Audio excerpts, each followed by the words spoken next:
Loya, who's resting in peace long before his time. ആയുസെത്തും മുമ്പേ മരിച്ചുപോയ പാവം ലോയ. കർണൻ, നെപ്പോളിയൻ, ഭഗത് സിംഗ്, ഇവർ 3 പേരുമാണ് എന്റെ heroes. You see the irony, don't you? 3 പേരും തോറ്റുപോയവരാണ്. അതുകൊണ്ട് പൊരുതി തോറ്റാലങ്ങ് പോട്ടെന്ന് വെക്കും ഞാൻ. പക്ഷെ കളിക്കുന്നത് എപ്പോഴും ജയിക്കാൻ വേണ്ടി മാത്രമായിരിക്കും. ഇതാണ് മഹുവ മൊയ്ത്ര, എപ്പോഴും ജയിക്കാൻ വേണ്ടി പോരാടുന്നവൾ, അധികാരത്തെയോ അധികാര കേന്ദ്രങ്ങളെയോ ഭയക്കാത്തവൾ, നിവർന്നു നിന്ന് നരേന്ദ്രമോദിക്ക് നേരെ വിരൽ ചൂണ്ടി ചോദ്യം ചോദിക്കുന്നവൾ. പോരാളിയാണ്, തോറ്റുപോയാൽ അങ്ങ് പോട്ടെ എന്ന് വെക്കും. പക്ഷേ കൊക്കിൽ ജീവനുള്ളിടത്തോളം കാലം മഹുവ പോരാടും.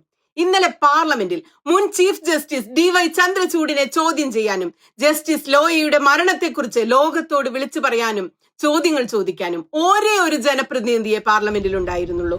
അത് മഹുവ മൊയ്ത്രയാണ്. ഒരേ ഒരു മഹുവ മൊയ്ത്ര. അവർക്കൊരു ബിഗ് സല്യൂട്ട് പറഞ്ഞുകൊണ്ട് നമുക്ക് ഇന്നത്തെ വീഡിയോ തുടങ്ങാം. Judges would rely on private conversations with God to write judgments. ഒരു ജഡ്ജ്മെന്റ് എഴുതുമ്പോൾ യുക്തിയും നീതിയും ഭരണഘടനയും എല്ലാം മാറ്റിവെച്ച് ജഡ്ജിമാർ ദൈവവുമായി സ്വകാര്യ സംഭാഷണം നടത്തി ഉത്തരവെഴുതുന്നു. नफरतें उगाएगा, दूरियां बढ़ाएगा, रोज संविधान की धज्जियां उड़ाएगा. കുറ്റവാളികളുടെ ഈ രാജാവ് എല്ലാം മറക്കും, വെറുപ്പുൽപാദിപ്പിക്കും, അകൽച്ച വർദ്ധിപ്പിക്കും എന്നും ഭരണഘടനയെ തെറി വിളിക്കും. ഒരു കവിത ഉദ്ധരിച്ചുകൊണ്ട് നരേന്ദ്രമോദിയെ പച്ചയ്ക്ക് തൊലി പൊളിക്കുകയാണ് മഹുവ ഈ വരികളിലൂടെ. എന്തിനു വേണ്ടിയാ? റോസ്റ്റ് ഉണ്ടാക്കാൻ വേണ്ടി. കിരീടങ്ങൾ ഇളകും, എല്ലാ സിംഹാസനങ്ങളും തകർക്കപ്പെടും, അവശേഷിക്കുക ഭരണഘടന മാത്രമായിരിക്കും. എന്തൊരു അടിപൊളി വരികളാണല്ലേ. Constitution is bleeding from 1000 cuts. സംവിധാൻ ഖത്രെ മേ സറൂർ. 1000 മുറിവുകളിലൂടെ നമ്മുടെ ഭരണഘടനയുടെ രക്തം ഒഴുകിക്കൊണ്ടിരിക്കുകയാണ്. ഇത്രയും അടിപൊളിയായിട്ട് പാർലമെന്റിലെ ഈ സെഷനിൽ ആരും സംസാരിച്ചിട്ടില്ല. ഈ ശീതകാല സമ്മേളനത്തിൽ മഹുവ മൊയ്ത്ര മാത്രമേ ഉള്ളൂ എന്നാണ് എന്റെ അഭിപ്രായം. നിങ്ങളുടെ അഭിപ്രായം എന്താ? ബഹുമാനപ്പെട്ട മാഡം ചെയർപേഴ്സൺ, നമ്മുടെ രാജ്യത്തിന്റെ ഭരണഘടനയുടെ 75ാം വാർഷികത്തെ കുറിച്ച് സംസാരിക്കാൻ എന്റെ പാർട്ടി തൃണമൂൽ കോൺഗ്രസിനെ പ്രതിനിധീകരിച്ചാണ് ഞാനിവിടെ നിൽക്കുന്നത്.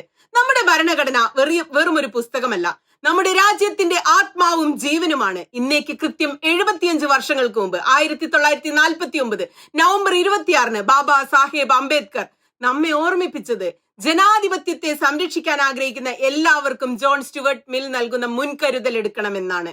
അവ എന്താണെന്ന് വെച്ചാൽ, ആരുടെ കാൽ കീഴിലും നാം നമ്മുടെ സ്വാതന്ത്ര്യം അടിയറവ് വെക്കരുത്.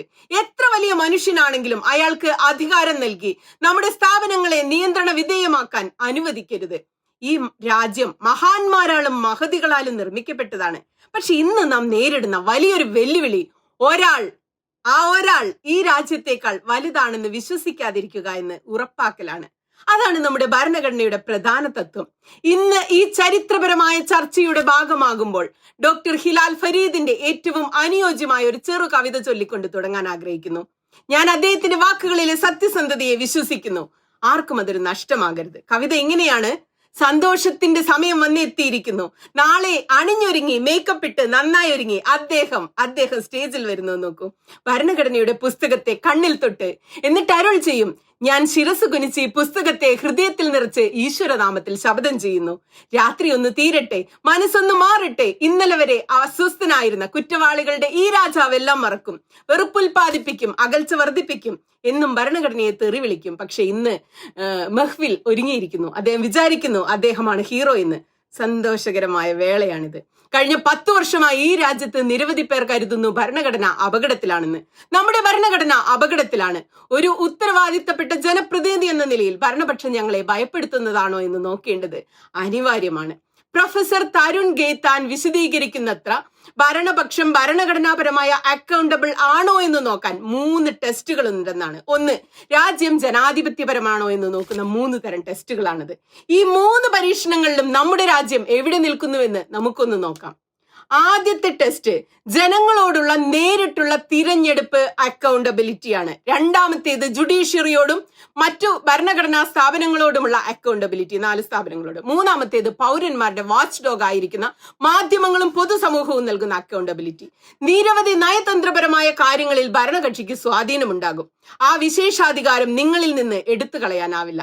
എന്നാൽ ബാക്കിയുള്ളവരുടെ ഭരണഘടനാപരമായ അവകാശങ്ങൾ കൊന്നൊടുക്കുന്ന വിധം അധികാരത്തെ ദുരുപയോഗം നീക്കം ചെയ്യാനും പാടില്ല. ഈ സർക്കാർ, ഈ ഭരണകക്ഷി ഇത്തരത്തിൽ എന്തെങ്കിലും ആരോപണത്തിന് വിധേയമായാൽ അവർ ഉപയോഗിക്കുന്ന പ്രതിരോധമാണ് ഇപ്പോൾ ഇന്ദിരാഗാന്ധിയുടെ അടിയന്തരാവസ്ഥയെക്കുറിച്ച് നിങ്ങൾക്ക് എന്താണ് പറയാനുള്ളത് എന്ന്. തീർച്ചയായും അത് ഭരണഘടനയ്ക്ക് നേരെയുള്ള ഒരു ആക്രമണം തന്നെയായിരുന്നു എന്നതിൽ ആർക്കും യാതൊരു തർക്കവുമില്ല. അതെന്തായിരുന്നുവെന്ന് നാം കണ്ടതാണ്.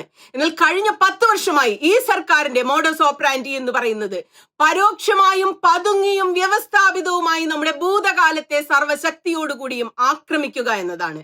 ഭരണനിർവഹണ സമിതിയുടെ അക്കൗണ്ടബിലിറ്റി കണക്കാക്കുന്ന എല്ലാ സ്ഥാപനങ്ങളെയും പിടിച്ചെടുത്തുകൊണ്ട് പാർട്ടിയും രാഷ്ട്രവും തമ്മിലുള്ള വ്യത്യാസത്തെ മോദി സർക്കാർ ദുർബലമാക്കിയിരിക്കുകയാണ്.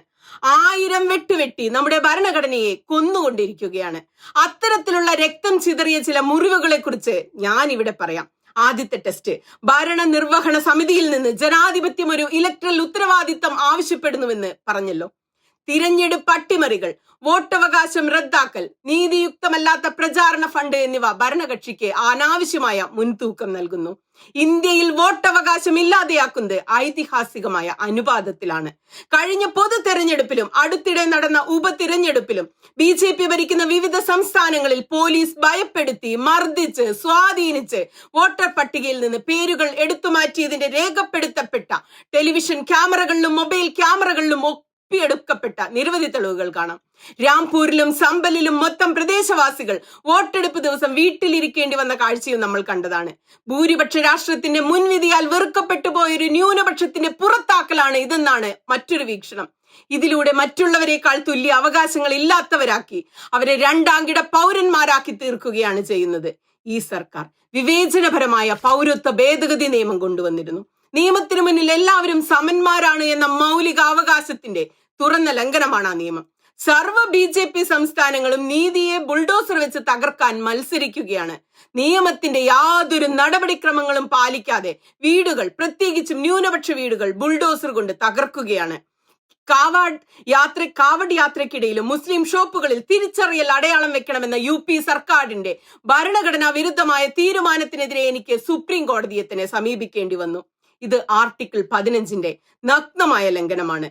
ഇനി പ്രചാരണ ഫണ്ടിലേക്ക് നമുക്കൊന്ന് വരാം. 2014 BJPയും കോൺഗ്രസും അനധികൃതമായി വിദേശ സംഭാവനകൾ വാങ്ങിയാണ് തെരഞ്ഞെടുപ്പിനെ നേരിട്ടതെന്നൊരു ആരോപണമുണ്ടായിരുന്നു. ഇതിനെ മറികടക്കാൻ വേണ്ടി ഈ സർക്കാർ എന്താണ് ചെയ്തത്? അവർ ഫോറിൻ കോൺട്രിബ്യൂഷൻ അമെൻമെന്റ് റെഗുലേറ്ററി ആക്ട് FCRA 2010 പൂർവ്വകാല പ്രാബല്യമുള്ളതാക്കി ഭേദഗതി ചെയ്യുകയാണ് ചെയ്തത്. അതിൽ വിദേശ കമ്പനികളുടെ നിർവചനം മാറ്റിക്കൊണ്ട് അതിലെ അനധികൃതത്വം പൂർവ്വകാല പ്രാബല്യത്തിൽ ഭേദഗതി ചെയ്തു. ഇത് വളരെ വഞ്ചനാപരമായിട്ടാണ് ചെയ്തത്. 2010 ഈ നിയമത്തെ വേറൊരു ബില്ലായിട്ടല്ല ഭേദഗതി ചെയ്തത്. 2016 18 ഫൈനാൻസ് ബില്ലിൽ ഒരു ക്ലോസ് സ്ലിപ്പായി ചേർക്കുകയായിരുന്നു. ഈ ഭേദഗതി രാഷ്ട്രീയ പാർട്ടികളുടെ വിദേശ സംഭാവനകൾക്ക് നിയമസാധുത നൽകുക മാത്രമായിരുന്നില്ല ചെയ്തത്, മറിച്ച് പുതിയ ഫണ്ടിംഗ് യാനമായ ഇലക്ട്രൽ ബോണ്ടുകൾക്ക് വഴി തുറന്നുകൊടുത്തു. 2017-18 BJP പ്രചാരണ ഫണ്ട് നിയമത്തിൽ വഞ്ചനാപരമായ മാറ്റങ്ങൾ വരുത്തി 97.7% ഫണ്ടുകളെ BJP നിയമപരമാക്കി. ഇലക്ട്രൽ ബോണ്ടുകളുടെ സംഖ്യ ഈ വർഷം പുറത്തു വന്നപ്പോൾ കഴിഞ്ഞ 6 വർഷത്തിൽ നേടിയ ആകെ ഇലക്ട്രൽ ബോണ്ടുകളിൽ BJPക്ക് 54-57% ഫണ്ട് ലഭിച്ചതായി കണ്ടെത്തുകയുണ്ടായി. പ്രചാരണ ഫണ്ടുകളിൽ BJPക്കുള്ള ഇത്തരം അന്യായമായ നേട്ടങ്ങൾ പ്രതിപക്ഷത്തിന് അടുത്ത കാലത്ത് വളരെ അപ്രസക്തമായ ഒരു ഇടമാണ് നൽകിയതെന്ന് പറയാതിരിക്കാനാവില്ല. സർക്കാർ ഫണ്ടുകൾ തിരഞ്ഞെടുപ്പിൽ BJPയെയും മോദിജിയുടെ പൊളിറ്റിക്കൽ ബ്രാൻഡിങ്ങിനെയും പ്രൊമോട്ട് ചെയ്യാൻ വേണ്ടിയാണ് ഉപയോഗിക്കുന്നത്. മോദിയുടെ ഗ്യാരണ്ടി, മോദിയുടെ പരിവാർ എന്നിവയുണ്ടാക്കുന്ന മാധ്യമ നിർവൃതി മറ്റു രാഷ്ട്രീയ പാർട്ടികൾക്ക് കിടപിടിക്കാൻ കഴിയുന്നതാണോ? സുതാര്യവും സ്വതന്ത്രവുമായ തിരഞ്ഞെടുപ്പ് നടപടികൾക്കൊരു നിഷ്പക്ഷനായ റഫറി വളരെ അത്യാവശ്യമാണ്. ഇലക്ട്രൽ ഉത്തരവാദിത്തം കൂടാതെ നമ്മുടെ ഭരണഘടന ഉറപ്പാക്കുന്നത് സ്ഥാപനങ്ങളുടെ ഉത്തരവാദിത്തം കൂടിയാണ്. ഗവൺമെന്റിനെ സസൂക്ഷ്മം നിരീക്ഷിക്കേണ്ടത് ജുഡീഷ്യറിയും, തിരഞ്ഞെടുപ്പ് commission, vigilance commission, human rights watch dog, അഴിമതി വിരുദ്ധ സംഘം തുടങ്ങിയ മറ്റ് 4th ബ്രാഞ്ച് സ്ഥാപനങ്ങളാണ്. ഈ 4th ബ്രാഞ്ച് സ്ഥാപനങ്ങളിലേക്കുള്ള നിയമന പ്രക്രിയ അവരുടെ പ്രവർത്തന സ്വാതന്ത്ര്യവുമാണ് അവരെ സ്വതന്ത്രമായി നിലനിർത്തുന്നത്. എന്നാൽ ഈ സർക്കാർ എന്താണ് ചെയ്തത്? ഈ സർക്കാർ സുപ്രീം കോടതി വിധിയെ മനഃപൂർവ്വം വെല്ലുവിളിച്ചുകൊണ്ട് തിരഞ്ഞെടുപ്പ് കമ്മീഷന്റെ തെരഞ്ഞെടുപ്പിൽ നിന്ന് സുപ്രീം കോടതി ചീഫ് ജസ്റ്റിസിനെ മാറ്റിക്കൊണ്ട് പകരം കേന്ദ്രമന്ത്രിയെ നിയോഗിക്കുകയാണ് ചെയ്തത്. അതോടെ നിങ്ങൾക്ക് 2-2 ഭൂരിപക്ഷമായി. തിരഞ്ഞെടുപ്പ് കമ്മീഷന്റെ സ്വാതന്ത്ര്യം നഷ്ടപ്പെട്ടു. മോദി പ്രധാനമന്ത്രിയാകുന്നതിന് മുമ്പ് എത്ര തിരഞ്ഞെടുപ്പ് കമ്മീഷണർമാർ കാലാവധിക്ക് മുമ്പ് പിരിഞ്ഞു പോകുന്നത് നിങ്ങൾ കണ്ടിട്ടുണ്ട്, നാം കേട്ടിട്ടുണ്ട്. ഈ സർക്കാർ വന്നതിന് ശേഷം 2 തെരഞ്ഞെടുപ്പ് കമ്മീഷണർമാരാണ് അവരുടെ കാലാവധിക്ക് മുന്നേ പോയത്. 2024 തെരഞ്ഞെടുപ്പ് പെരുമാറ്റച്ചട്ടത്തിന്റെ അങ്ങേയറ്റം മോശമായ ലംഘനങ്ങൾ BJPയും പ്രധാനമന്ത്രിയും നടത്തിയിട്ടും തെരഞ്ഞെടുപ്പ് കമ്മീഷൻ അത് നിർലജ്ജമായി അവഗണിച്ചു. പക്ഷെ പ്രതിപക്ഷത്തിന്റെ ചെറിയ കുറ്റങ്ങൾക്ക് വഴി തെരഞ്ഞെടുപ്പ് കമ്മീഷൻ വളരെ ശക്തമായ നടപടികൾ എടുത്തിരുന്നു. സുതാര്യവും സ്വതന്ത്രവും നീതിയുക്തവുമായ തിരഞ്ഞെടുപ്പ് എന്ന് പറയുന്നത് നീതി പോലെ തന്നെ പ്രധാനമാണ്. അത് നടപ്പാക്കുക മാത്രമല്ല, നടപ്പിലാക്കുന്നുണ്ടെന്ന് നമുക്ക് ബോധ്യം വരികയും വേണം. തിരഞ്ഞെടുപ്പ് കമ്മീഷനിലൂടെ പൊതുജന വിശ്വാസ്യതയും ജനാധിപത്യവും പുനഃസ്ഥാപിക്കാമായിരുന്നു. ഞങ്ങൾ തമാശയിൽ ഇതിനെ മോദിജി കോഡ് ഓഫ് കോണ്ടക്ട് എന്നാണ് പറയുന്നത്. മറ്റ് സ്ഥാപനങ്ങളിലും ഇതേവിധം വിട്ടുവീഴ്ച ചെയ്യപ്പെട്ടിരിക്കുകയാണ്. ദേശീയ മനുഷ്യാവകാശ കമ്മീഷന്റെ തിരഞ്ഞെടുപ്പ് വളരെയധികം വിമർശനങ്ങൾ നേരിട്ടിരിക്കുകയാണ്. പ്രത്യേകിച്ച് ജസ്റ്റിസ് അരുൺ മിശ്രയും കമ്മീഷനിലെ മറ്റുള്ളവരും.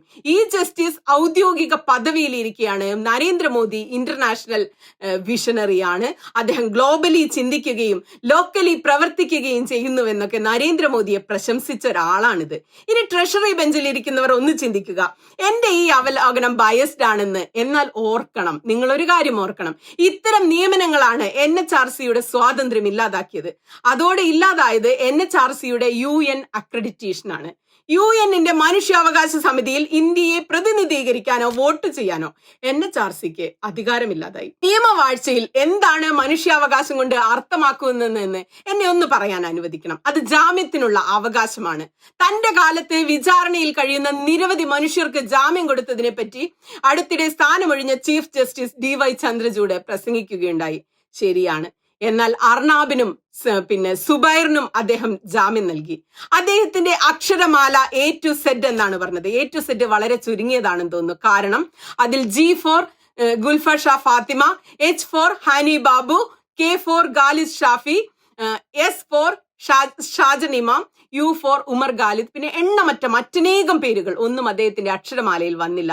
സുപ്രീം കോടതി ഒരു രാഷ്ട്രീയ പ്രതിപക്ഷത്തെ പോലെ പെരുമാറേണ്ട ഒന്നല്ല എന്ന് മുൻ ചീഫ് ജസ്റ്റിസ് നമ്മളെ പഠിപ്പിക്കുന്നു.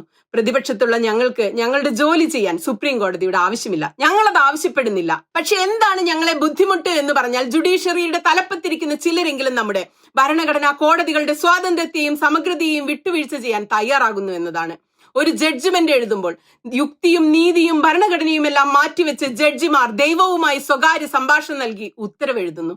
എനിക്ക് തോന്നുന്നില്ല നമ്മുടെ കർഷകർ എപ്പോഴെങ്കിലും ഇങ്ങനെയൊരു അവസ്ഥ ഉണ്ടാകുമെന്ന് കരുതി കാണുമെന്ന്. ഇന്നു രാവിലെ ബഹുമാനപ്പെട്ട പ്രതിരോധ മന്ത്രി തന്റെ പ്രസംഗത്തിൽ 1976 മെയ്യിൽ HR ഖന്ന വിയോജിപ്പ് രേഖപ്പെടുത്തിയതിനെ കുറിച്ച് പറഞ്ഞു. ഞാൻ നിങ്ങളെ ഓർമ്മിപ്പിക്കട്ടെ ഒരു കാര്യം സുഹൃത്തുക്കളെ, 1976 ശേഷം ജസ്റ്റിസ് ഖന്ന 32 കൊല്ലം ജീവിച്ചിരുന്നു. അത് കോൺഗ്രസ് തുടർച്ചയായി ഭരിച്ചിരുന്ന കാലഘട്ടമായിരുന്നു.